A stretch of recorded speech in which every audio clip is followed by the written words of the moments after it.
জানাবো অপশাসনের বিরুদ্ধে গণ অভ্যুত্থান জরুরি বললেন আসম রব। এদিকে নির্বাচনে আগে ও পরে একই কথা বলছে যুক্তরাষ্ট্র বললেন মঈন খান।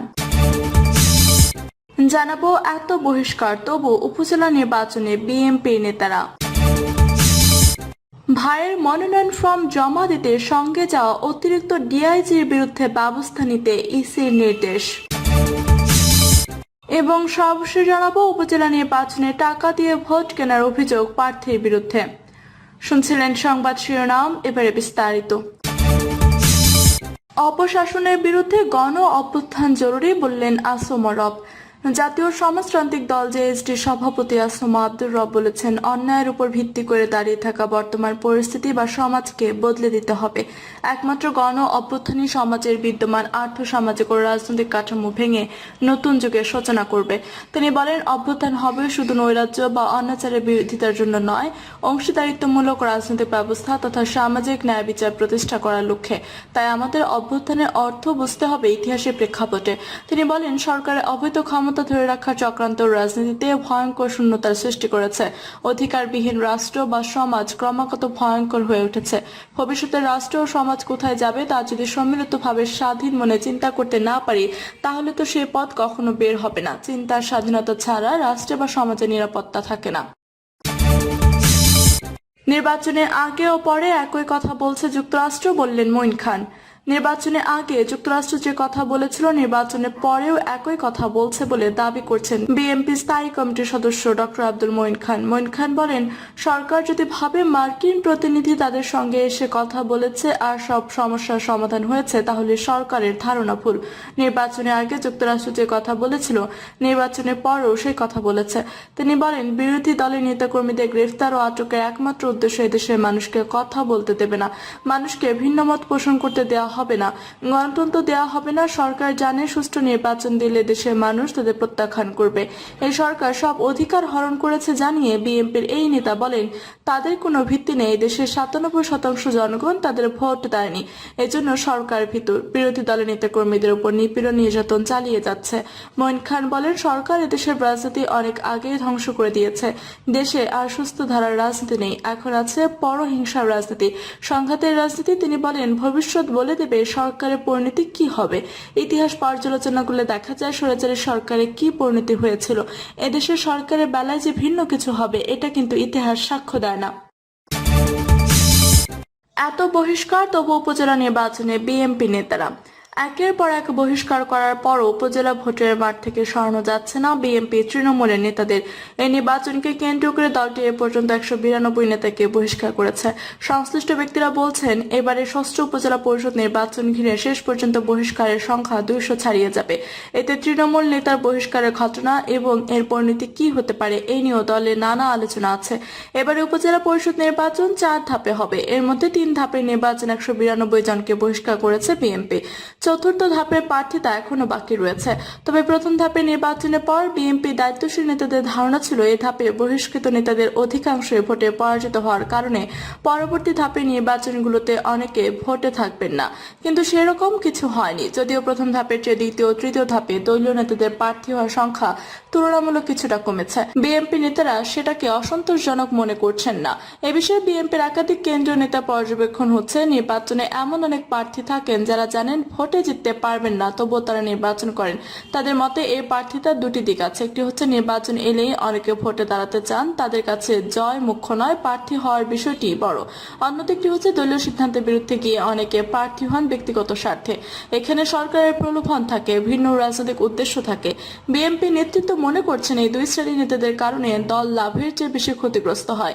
শেষ বিচারে তারা দলের খুব কাছে আসে না। দলটির জ্যেষ্ঠ যুগ্ম মহাসচিব রুহুল কবির রিজভী প্রথম আলোকে বলেন, যারা দলের সিদ্ধান্তের বিরুদ্ধে গিয়ে নির্বাচন করে জয়ী হবেন তারা ব্যক্তিগতভাবে উপকৃত হবেন, এতে দলের কি লাভ। তবে উপজেলা নির্বাচনে প্রার্থী হয়েছেন এমন অনেকের সঙ্গে কথা বললে তারা জানান, তারা এলাকায় জনপ্রিয়, জনগণের চাহিদা পূরণে তারা নির্বাচনে অংশ নিচ্ছেন।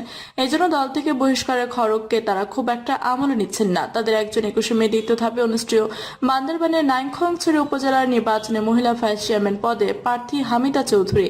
তিনি উপজেলা মহিলা দলের সাবেক সভাপতি। হামিদা চৌধুরী বলেন, আমি 2 2বার উপজেলা ভাইস চেয়ারম্যান ছিলাম, 3বার ইউনিয়ন পরিষদের সদস্য ছিলাম। জনগণের সঙ্গে সম্পর্কই আমাকে নির্বাচনে টেনে আনে। একই রকম বক্তব্য সুনামগঞ্জের তাহেরপুর উপজেলা চেয়ারম্যান পদে প্রার্থী উপজেলা বিএনপির সাবেক সহসভাপতি আবুল কাশেমের। তিনি বলেন, জনগণ আমাকে চায়, সে বিশ্বাস থেকেই নির্বাচন করছি। এবার উপজেলা নির্বাচন বর্জনের সিদ্ধান্ত নিয়ে তা কার্যকর করতে বিএনপি দলীয়ভাবে বিভিন্ন পদক্ষেপ নেয়।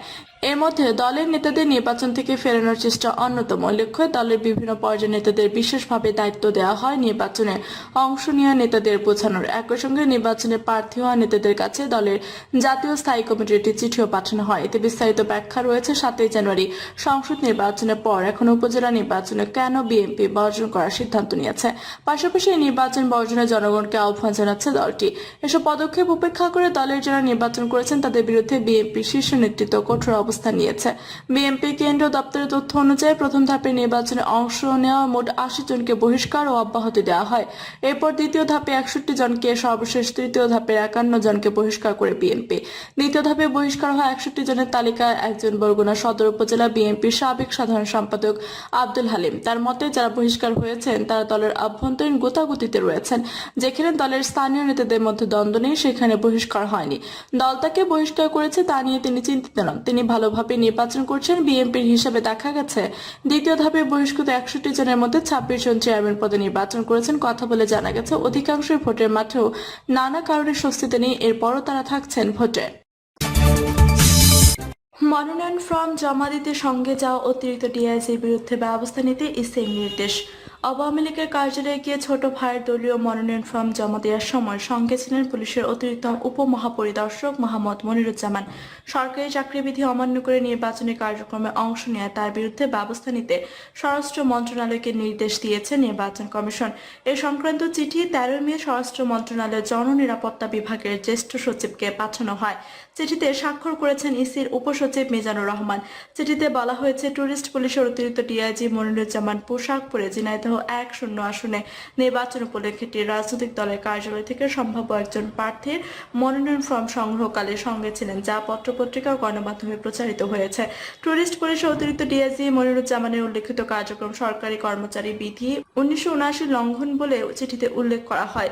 চিঠিতে বলা হয়, সংশ্লিষ্ট কর্মকর্তার বিরুদ্ধে ব্যবস্থা গ্রহণের জন্য ইসি নির্দেশ দিয়েছে। এই কর্মকর্তার বিরুদ্ধে বিভাগীয় ব্যবস্থা গ্রহণ সহ গৃহীত ব্যবস্থা ইসিকে অবহিত করার জন্য চিঠিতে অনুরোধ জানানো হয়েছে। প্রকাশিত তথ্য অনুযায়ী গত 29 এপ্রিল আওয়ামী লীগের কার্যালয়ে গিয়ে ছোট ভাইয়ের দলীয় মনোনয়ন ফর্ম জমা দেওয়ার সময় সঙ্গে ছিলেন পুলিশের ওই কর্মকর্তা। তার ভাইয়ের শৈলকুপা পৌর আওয়ামী লীগের সাধারণ সম্পাদক ওয়াহিদুজ্জামান ঝিনাইদহ 1 আসনের উপনির্বাচনে আওয়ামী লীগের মনোনয়ন প্রত্যাশী ছিলেন। গত 16 মার্চ আওয়ামী লীগের সংসদ সদস্য আব্দুল হায়ের মৃত্যুতে ঝিনাইদহ 1 আসনটি শূন্য হয়।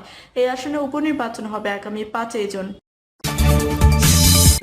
উপজেলা নির্বাচনে টাকা দিয়ে ভোট কেনার অভিযোগ প্রার্থীর বিরুদ্ধে। নওগাঁর রানীনগরে উপজেলা নির্বাচনে মহিলা ভাইস চেয়ারম্যান পদে পদ্মফুল প্রতীকের প্রার্থী রুমা বেগমের পক্ষে টাকা বিতরণের অভিযোগ উঠেছে। এই ঘটনায় টাকা বিতরণ করতে গিয়ে হাতে নাতে ধরা পড়ার পর মুচলেকা দিয়ে রক্ষা পেয়েছেন বলে জানা গেছে। আগামী 29 মে তৃতীয় ধাপে অনুষ্ঠিত হবে নওগাঁর রানীনগর উপজেলা পরিষদ নির্বাচন। এই নির্বাচনকে সামনে রেখে প্রার্থীরা প্রতীক পাওয়ার পর থেকে প্রচারণার কাজে ব্যস্ত সময় পার করছেন। উপজেলার মিরাট ইউনিয়নের জামালগঞ্জ মোড়ে নির্বাচনী পোস্টার লাগানোর সময় প্রকাশ্যে স্থানীয় মেম্বার আজাহার উদ্দিনের কাছে টাকা দেওয়ার সময় প্রার্থীর ভাসুর উপজেলা দক্ষিণ রাজাপুর গ্রামের আজাহার উদ্দিনের ছেলে মন্টু হোসেনকে আটক করে অন্য প্রার্থীর সমর্থকরা। পরে আটক মন্টুকে উপজেলা প্রশাসনের নিকট হস্তান্তর করলে উপজেলা নির্বাহী কর্মকর্তা ও সহকারী রিটার্নিং কর্মকর্তা উম্মে তাবস্সুম মুচলেকা দিয়ে মন্টু সহ অন্যদের ছেড়ে দেয়। এমন ঘটনায় অন্য প্রার্থীরা একটি লিখিত অভিযোগ দায়ের করেছেন সহকারী রিটার্নিং কর্মকর্তা বরাবর। অভিযুক্ত মন্টু বলেন, তার একটি ভেকু মেশিন আছে, তিনি মাটি কাটা ব্যবসার সঙ্গে জড়িত। তিনি ভাইয়ের বউ রুমার নির্বাচনী প্রচার কাজ করার সময় এলাকায় গিয়ে আজহার মেম্বারকে ভেকু মেশিনের তেলের বকেয়া টাকা হিসেবে নগদ 40,000 টাকা দেওয়ার সময় অন্যান্য প্রার্থী ও তাদের লোকজন গিয়ে তাকে আটক করে। নির্বাচনের বিষয়ে কোনো টাকা তিনি মেম্বারকে দেননি। প্রার্থী রুমা বেগমের স্বামী ঝন্টু ইসলাম মোবাইল ফোনে জানান, বিষয়টি মিথ্যা ও বানোয়াট। নির্বাচনের মাঠে আমার স্ত্রীর ভাবমূর্তি নষ্ট করতে অন্য প্রার্থীরা ষড়যন্ত্র করে এমন ঘটনার সৃষ্টি করেছে। আমি এমন ঘটনা তীব্র নিন্দা করছি। প্রতিদ্বন্দ্বী প্রার্থী ফরিদা বেগম বলেন, রুমা বেগমের স্বামীর অনেক অবৈধ টাকা রয়েছে, তাই তারা নির্বাচনে অনেক আগে থেকে টাকা ছিটিয়ে আসছে। আমরা এমন ঘটনার অপেক্ষা ছিলাম। এই বিষয়ে আমরা অন্যান্য 4 জন প্রার্থী রুমা বেগমের বিরুদ্ধে উপজেলা নির্বাহী কর্মকর্তা বরাবর লিখিত অভিযোগ দিয়েছে। আশা রাখি প্রশাসন এমন জঘন্য ঘটনার বিরুদ্ধে আইনগত ব্যবস্থা গ্রহণ করবে। প্রিয় দর্শক, এই ছিল এখনকার মতো সর্বশেষ সংবাদ। আপনি সব সংবাদ পেতে চ্যানেলটি সাবস্ক্রাইব করে পাশে থাকা বেল বাটনটি ক্লিক করে রাখুন। ধন্যবাদ সবাইকে এতক্ষণ সাথে থাকার জন্য।